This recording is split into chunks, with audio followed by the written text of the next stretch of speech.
एक शांत और विशाल जंगल में भेड़ों का एक बड़ा झुंड एक संकरी घाटी से गुजर रहा था। वे शांत और बेपरवाह होते हैं। तभी अचानक परछाइयों से भेड़िया का एक झुंड निकलकर एक रास्ता रोक लेता है। भेड़े डर के मारे कांपने लगती है और उन्हें लगता है कि उनका अंत नजदीक है, लेकिन भेड़िए उन पर हमला नहीं करते। भेड़ियों का मुखिया आगे आकर मुस्कुराते हुए कहता है, डरो मत, हम आज शिकार करने नहीं आए, हम बस एक छोटा सा खेल खेलना चाहते हैं।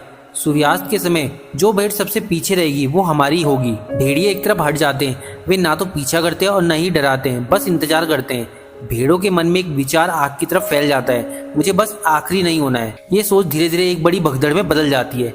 भेड़ें खुद से नहीं बल्कि एक दूसरे से भागने लगती है। बचने के लिए वे अपनों को ही धक्का देने और कमजोरों को गिराने लगते हैं। एक भेड़ चिल्लाती है, माफ करना, लेकिन या तो तुम या मैं, और दूसरे को पीछे धकेल देती है। घंटे बीत जाते हैं। भेड़े बुरी तरह थक चुकी है, लेकिन उनका दिमाग अभी भी उसी डर में फंसा हुआ है। एक बूढ़ी और घायल भेड़ कहती है, रुक जाओ, हम खुद को खुद ही खत्म कर रहे हैं। लेकिन डर के कारण कोई उसकी बात नहीं सुनता। जैसे ही सूरज ढलता है, भेड़िए आगे बढ़ते हैं। उन्हें किसी की मेहनत या हमले की जरूरत नहीं पड़ती, क्योंकि झुंड ने खुद को पहले ही तोड़ और थका दिया होता है। मरते हुए भेड़ को एहसास होता है कि भेड़िया उसे हराने नहीं आए, बल्कि उन्होंने खुद को खुद ही हरा दिया है। ये कहानी सिर्फ भेड़ों और भेड़ियों की नहीं है, बल्कि हमारी दुनिया का सच है।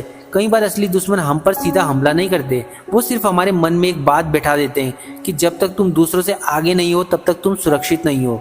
इसके बाद हम तुलना करने की, प्रतिस्पर्धा करने और अपनों को पीछे धकेलने लगते हैं, ये जाने बिना कि असली जाल बाहर नहीं है बल्कि हमारे अपने दिमाग के अंदर है। इसे थिएटर इफेक्ट कहा जाता है, जहाँ डर अराजकता पैदा करता है और अराजकता एकता को नष्ट कर देती है।